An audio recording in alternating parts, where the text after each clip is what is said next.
and welcome to the Martiniere Career Fair 2023. And today we'll be talking and discussing in depth about the details in career in wealth management. Let's first understand the meaning and scope of wealth management as a career.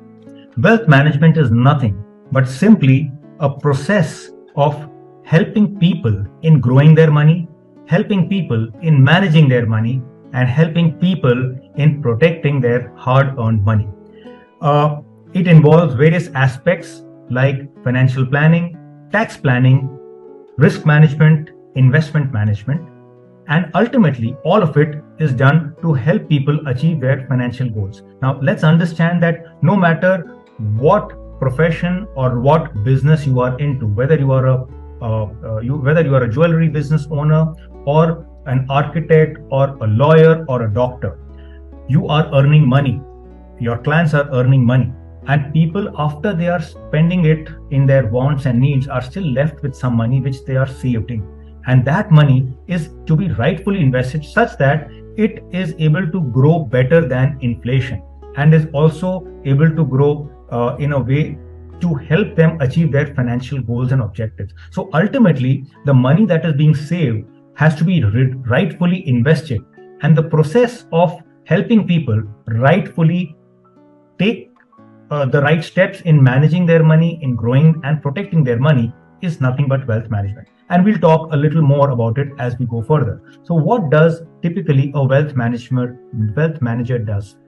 A wealth management services are provided by a professional called a wealth manager or an investment advisor who offers personalized advice and guidance to clients on managing their wealth. Now the key word here is personalized advice. So this is not a generic thing.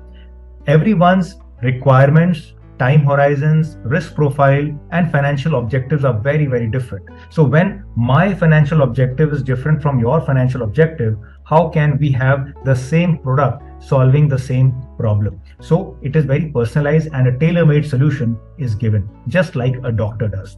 It involves selecting, monitoring a portfolio of investments for your clients so that you are able to grow that money over a period of time as per their requirements and as per their needs. So it is ultimately what the client really wants to do that makes the entire difference. Instead of you wanting to do something for the client, you have to first understand and step into his shoes. What does he really want to do? And that's where you start creating your entire strategy around that particular goal. And we are going to talk about it in the next step.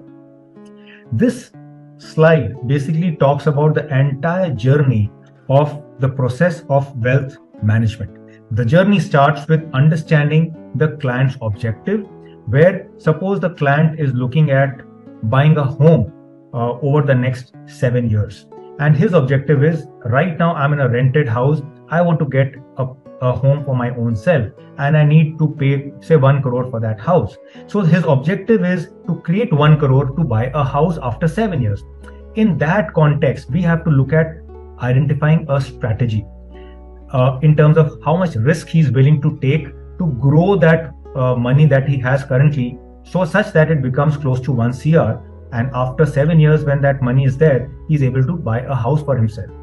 Where that money needs to be invested in various asset classes. So there are 4 asset classes that we're talking about: real estate, FDs, gold, and equity. And every asset class comes with a little amount of risk and expected returns. So where is that sweet spot for him? How much money is to be invested where is basically his asset allocation requirement that we need to do. So after that, after we have identified what assets to choose, we need to look at what funds to choose within that asset. And there are a lot of funds, and not every fund in the same asset class are good for you. So you need to identify the right funds which meet the objectives for your client out of the so many funds which are available in the market.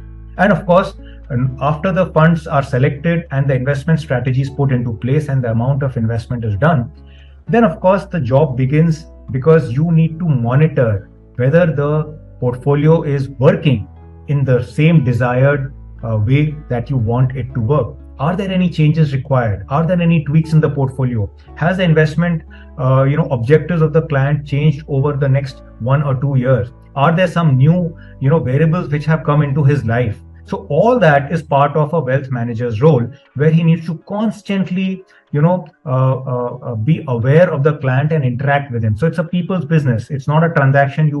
Fill it, shut it, and forget it. It's not like that. You have to continuously be in touch with the client's requirements and his goals. And now the question is, why become a wealth manager? One, to me, I think single biggest perspective to it is that it helps people achieve their financial goals. So you are an individual who is helping that particular family, who is helping that particular individual in reaching his financial goals. He is doing a lot of work, but he perhaps is not aware how to use and channelize his money in the way that his goals are and objectives are achieved. So you are the medium who is helping him achieve his financial goals. Two, of course, in that noble job, there is a lot of money that comes your way as an employee if you're working for some institution, because these institutions pay a lot of money for people who are able to manage that wealth for the clients. And who knows, if over a period of time, if your passion is such that you want to become an entrepreneur, this particular field or domain of wealth management gives a lot of scope for individuals, for people to become an entrepreneur and manage and open their own firm the way we have done, to manage those number of clients and help those families and friends. And the last and the most important thing is it gives you all the flexibility in the world. So today, if we are managing close to 200 clients in around 14 countries, we are based out of Lucknow, but we have clients in all over 14, 15 countries in different cities. So this job gives you the flexibility of managing your time and your clients, not just in a particular area, but the world is your playground and you can manage and do your business anywhere. So you're not going to be fixated with the geography that you are in. It gives you flexibility, it gives you money. It's a great noble profession, and it's a great thing to do. So that's why you should consider becoming a wealth manager. Of course, there are certain certifications which are required. The basic ones are your post-graduations, your graduation degree, preferably in finance, accounting, economics. If you have that, it will help you.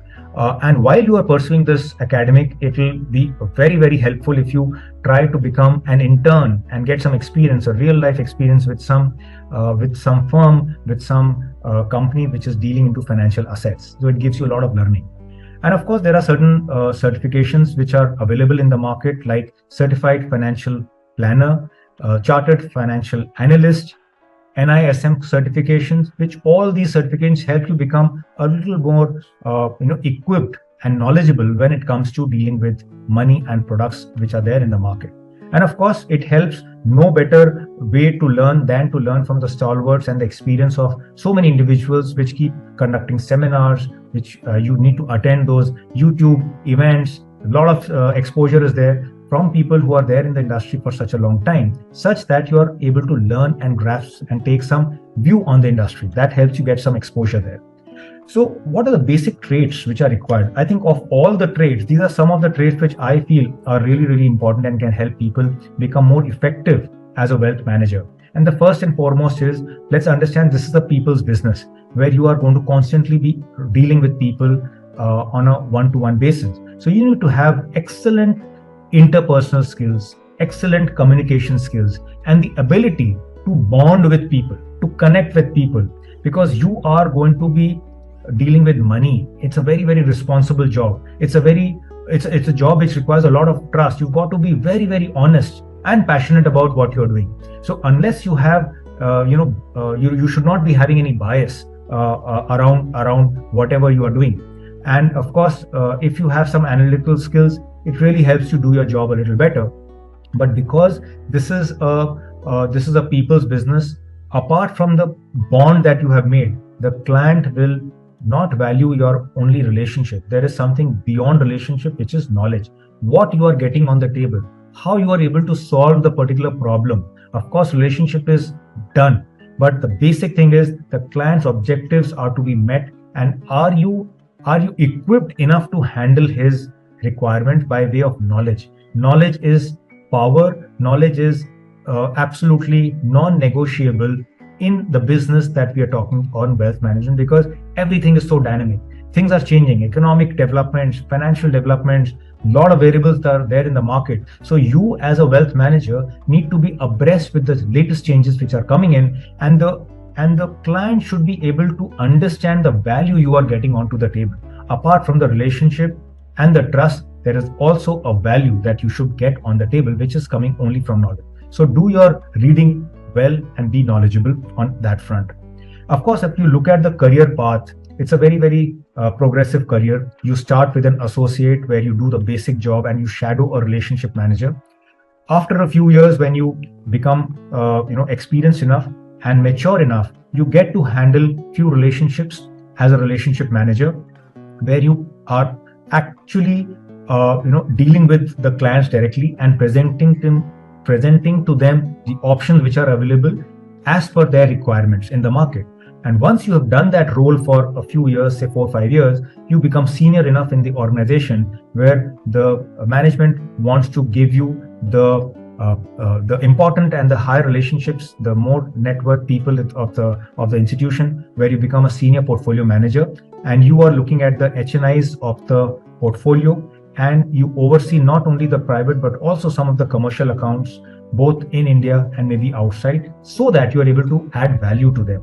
And of course, after you have done all of it, if you still feel that you need to get into the entrepreneur piece, then this job would have made you very capable and would have provided you with a lot of network with people, and you can actually look at exploring moving out and getting into the entrepreneurship journey, which is also very, very rewarding. I would just like to leave you with one thought.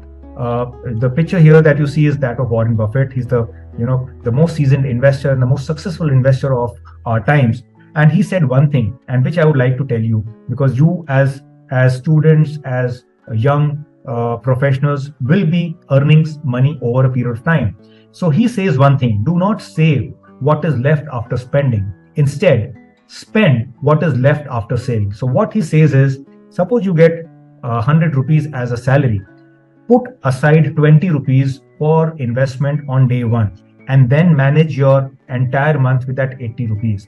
Instead of managing the entire month with whatever you are doing and spending 80, 85, 90% of your money and just left with 5 or 7%. That's the other way of investing. So look at it from a very, very serious aspect, because I'm sure all you students, all the people who are watching will be earning something or the other and are saving. So rather than first spend and then save, you should actually first save and then try to spend to create wealth.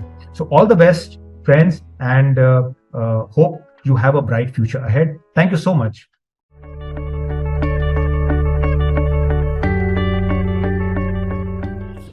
Greetings everyone, welcome to the season 3 of Martiniere Career Cell. With us today, we have an eminent personality in the field of wealth management, Mr. Gaurav Jain. Sir is an alumnus of Martiniere College, Lucknow. He is a celebrated master of business administration and an ex-banker with more than 15 years of experience. Sir runs a wealth management firm in Lucknow called Indie Capital. His firm helps individuals preserve, manage and grow their wealth. Today, they manage wealth for more than 200 families across 13 different countries of the world. With that being said, it is our privilege to have you here with us, sir. And thank you so much for being a part of the season 3 of Martiniere Career Cell. Greetings everyone. Welcome to the season 3 of Martiniere Career Cell. Today with us, we have an eminent personality in the field of wealth management, Mr. Gaurav Jain. Nice to speak with you, sir. Same here. Thank you for having me over. Of course, sir, of course. Sir, so before we move on with the further questions, I'd like to ask you about your journey into wealth management, and I'd like you to explain what exactly does a career in wealth management entail. Okay. So, talking about the journey first. So, I think in life what I have learned is nothing really goes as per plan. And wealth management was never on my priority list or my to-do career. I'll tell you how.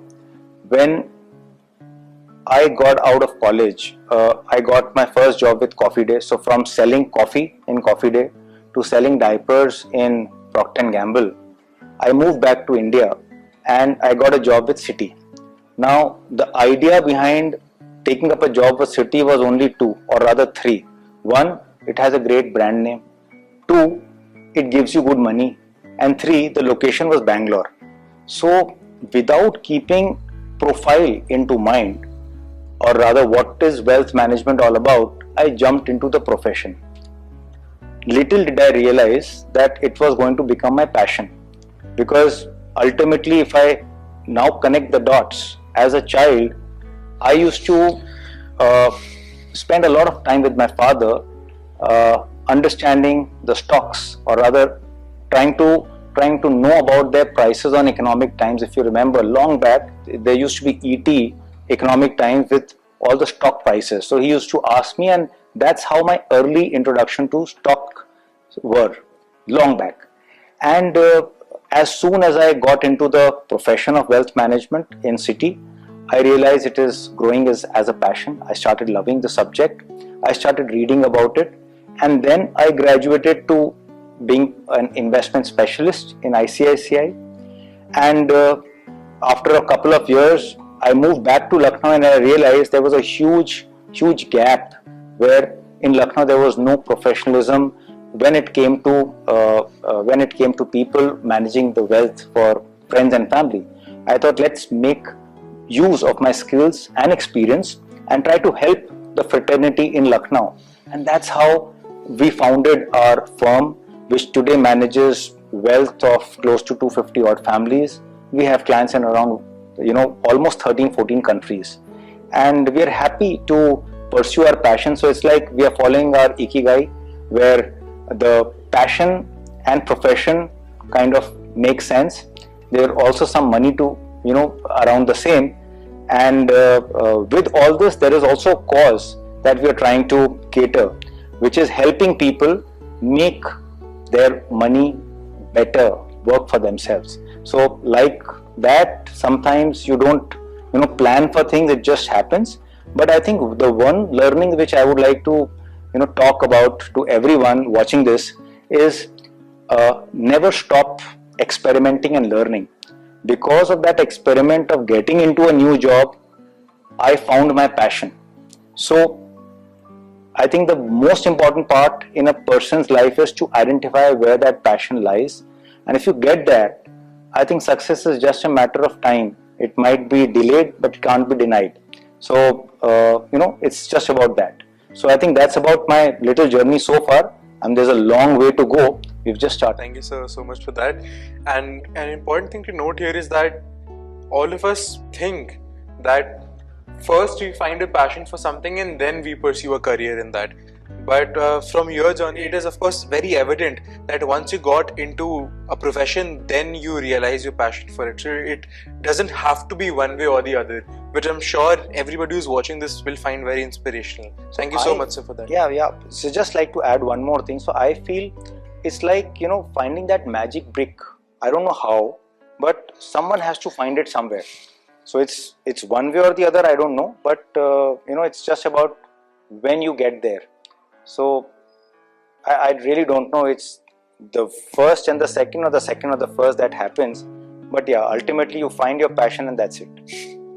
Alright, thank you so much, sir, for that. So the first question that I'd like to ask you is that what inspired you to pursue a career in wealth management, and could you help us understand what exactly is wealth management? Okay, so let's talk about the second question first. Wealth management is about really understanding people and helping them in managing their money, helping their money to become slightly better in terms of growing their money and letting that money work for themselves. So everyone in life, whether it's a doctor, a lawyer or a businessman, the ultimate objective of that business or profession is to earn money, right? And in life, money is really important. So as wealth managers, their supreme job is to really understand what is their requirement and how can that money really grow from where it is. So money can be grown by putting it in an FD. Money can be grown by investing it into gold, into a property, into equity or into a bond, right? But not everywhere the money grows at the same pace. So ideally, wherever money is going to be put, it should be able to beat inflation. So as a wealth manager, the most important idea is to understand what is required by the person who wants to manage his money, in which way he wants to grow his money to. So that's wealth management in a nutshell. Okay, thank you so much, sir. Sir, I'd like to ask you and learn more about what are the educational qualifications that a person needs to obtain before becoming and pursuing a career in wealth management, such as CFA or CFP. Could you tell us more about that? Sure. So wealth management is a very generic, term. However, the basic qualification requires you to become a graduate, and if you want to do something further, maybe a post graduation, any field would be fine. However, there are certain subjects which help you get a little better understanding, say economics, because wealth management is all about money and the environment around you. So it has to do a lot with what's happening around in terms of understanding the dynamics of the market. You should be a little comfortable, I would say, with stats, with quants, with a little bit of numbers, with economics as such, with the environment around, latest current affairs, and these are the basic, I would say, technically sound skills required to be a little better in terms of getting into wealth management. Of course, there are a lot of certifications that one can do. You spoke about CFA, you spoke about CFP. I think any certification only helps you to create that X factor and create that credibility when it comes to dealing with people. So it's like being a doctor, and if you go to a doctor, you kind of get overwhelmed with seeing so many degrees and so many fellowships, so many certifications, and you feel that you are in the right place because of his credentials. So all these certifications definitely add a little bit of, I would say, that X factor, knowledge. So because wealth management is all about knowledge, it's a business of knowledge. Thank you, sir. Thank you, sir, for that answer. Wealth management is a field which, although is technical, it also requires you to communicate with other people, such as your clients. So what kind of interpersonal communication skills are required to actually be successful in the field of wealth management? See, I think wealth management is both a science as well as an art. Why I say science? Because it's very technical. You got to deal with numbers. You got to have the subject knowledge well. And why I say it's an art? Because it is said that wealth management, or rather managing your wealth well, you require only 10% head knowledge, and about 90% of it is behavior. So as a wealth manager, I think the most critical job is to really understand people's in their understand people in totality, understand what they really want to do, and if you go deep into their selves, then that's where you actually come to know that it is those finer, softer skills which are important. So communication holds a very important role when it comes to acquiring certain skills of becoming like a wealth manager, because unless you have knowledge which you can communicate well, that knowledge is of no use. Other factors, like of course you've got to be a good listener. So suppose I am handling your wealth and I don't really know what your requirements are, what your real needs are, I will never be able to create the right plan for you. I will never be able to clearly pinpoint what to choose for you, because I will not be able to communicate, I will not be able to make an impact with you. So listening skills, being empathetic, it's not like selling an iPhone to you. It's like dealing with money comes with a lot of responsibility. Dealing with money comes with a lot of dependability. You've got to be very dependable as a person. You've got to be very approachable. You've got to be empathetic rather than thinking from your head. I think it's important to really think from your heart. Would I want to invest that money myself, which I am wanting my client to put money for? If that is what one thinks, I think that's the hallmark of being a good wealth manager. Very glad that you spoke about being empathetic as a person who's into wealth management. That's something that not a lot of people are actually aware about, because all of us think it's a very technical field, right? But as you said, that it is a science and an art, so definitely something that all viewers should note. So the next question that I have for you is that in today's day and age, a lot of emphasis is placed on technology, such as robo-advisors that have now come up because of the advent of technology. So how has that affected and influenced wealth management as a career and as a sector? See, there is I would say, a lot of people who think that robo-advisory is coming and is going to disrupt the world. Yes, disruption is the new keyword, and it has, disruption has happened in every businesses. But when it comes to robo-advisory in particular, let's understand what robo-advisory is first. Robo-advisory is nothing but, algorithms which are digitally available, and it helps people to take that information and do stuff online. While wealth management is, of course, data and taking a decision on what to do with that data. While robo-advisory clearly has a lot of pros around it, it helps convenience, ease, in terms of the cost effectiveness, and of course it helps you get a lot of efficient data available to you at the click of a button. Convenience, as I said. While the thing that it really lacks, or the cons around it, is that there is no human intervention. And when it is about money, you've got to have some emotions around it. As I said, when one needs to think about wealth management, he is to start thinking from the heart and not just from the head. So when it comes to wealth management, I think it's very critical that you've got to have the right data, and you also need to have the right ability to make decisions on that data. So in a world that we are today in, I think the right mix will be a coexistence of a hybrid model between robo-advisory and I would say traditional wealth management, where human behavior or human intervention is equally important.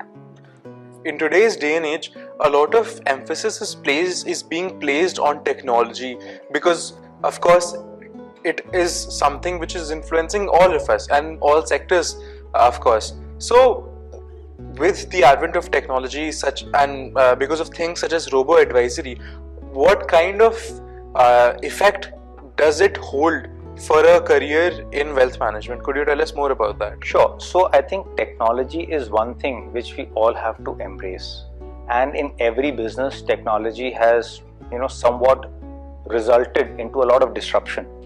But a lot of people also think that with the advent of AI, with the advent of robo-advisory, there would be a lot of disruption which will happen in wealth management as well. I feel otherwise. I feel, in fact, robo-advisory is only going to increase the universe and make the products more available and open the entire Pandora and entire universe for people and general people to actually start adopting financial inclusion. I'll tell you how. Robo-advisory is nothing but digitally available stuff, algorithms online for people to invest and make use of that thing, which otherwise people would have to onboard a financial advisor who comes in at a cost or maybe is not affordable for everyone. So while there are a lot of pros in terms of convenience, in terms of low cost apps availability, there is something which really lacks in a robo-advisory, which is human intervention. And when it comes to wealth management, it's all about having a good amount of data and ability to make use of that data to take the right decisions for your clients. While robo-advisory is giving you a lot of data at the click of a button, but the decision-making ability is somewhere lacking. So I feel in the world that we are today in, where anyone who's entering into the field of wealth management or anyone who's wanting to do small investments, maybe for them getting onboarded through robo-advisory is easy because it's simple, it's really reasonable and convenient. While when the stuff becomes serious, when the investment size becomes significant and larger than what he started with, it becomes serious for him, and that's where the critical decision making also comes. So maybe the robo-advisory will help people get onboarded, but when the wealth becomes slightly significant, it will require human intervention, which you can't take that element away. There is no one to replace a human decision making ability. So that's what I feel. In today's world, it is going to coexist, and AI is definitely going to help, robo-advisors are going to help expand the entire size of the market. That's my take. Absolutely, sir. Thank you for sharing that with us. And that brings me to the last question that I have for you, which is if you have any piece of advice or a message that you would like to share with anybody who's watching this who wants to pursue a career in wealth management. See, I think let's look at some of the stats. In India, today we are the fastest growing economy in the world. We have the third largest pool of billionaires in the world. We are already a $3.75 trillion economy and the fifth largest in the world, and we are likely to be the third largest in the next 3 years, or maybe in the next 5 years, maybe a year here and there. So the fact is that with so much happening in India, there will be a lot of wealth which is going to get generated. It is people like you, it is people in the younger democratics that we are talking about. They are going to be there working in India with lot of money, lot of savings, and wealth management is nothing but helping these people manage their wealth. There will be a lot of wealth in India, and there is somebody who is required to manage it. So I sincerely feel that the scope of wealth management in India has just, we have not even scratched the surface, and there is a lot of headway that we need to cover when it comes to wealth management. So the size for anyone to get into a profession or a business, it's very important to look at, is there enough universe in it for him? Is it scalable? Is it rewarding? Is it, does it give you a nice appeal into the market? So wealth management is a very, very elite profession. I mean, you are dealing with people's money. It is the who's who of town that you are going to meet, the top lawyers, the top bureaucrats, the best of doctors and other professionals, the businessmen, the real estate owners, and everyone is making that money, and somebody needs to manage it for you. And if you are having that credibility, having the knowledge, having the right skill sets to really go deep into the client's mind to understand what he really wants, I think it's just about asking for it, and you have to get it. So wealth management is a great business, is a great profession, and a super career to pursue. Of course, it is not, there are no shortcuts in wealth management. It is a long-term process to gain trust, because whenever you need to do any transaction, let's understand how you do any transaction with anyone. You do a transaction, the first instance is when you like people. You want to work with people whom you like. You've got to be likable. Then you work with people whom you feel are having some bit of skills which are required for your transaction. And of course, if those two things match, then that ability to trust, if that is there, I think it's a beautiful mix of the three, and that's what makes you a deadly combination to be for in being a wealth manager.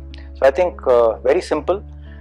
It's a knowledge-based industry, and you got to hone your knowledge skills. Take as much as you can from wherever you can, whether it is certifications, whether it is the newspapers, or doing anything apart from that. So I think that's about wealth management in terms of the career, in terms of the outlook on the industry. Okay, thank you so much, sir. I'm certain that everybody who's watching this will now understand what exactly a career in wealth management entails. So thank you so much, sir, for giving us your time. Glad to have you on the. Thank you so much for having me over.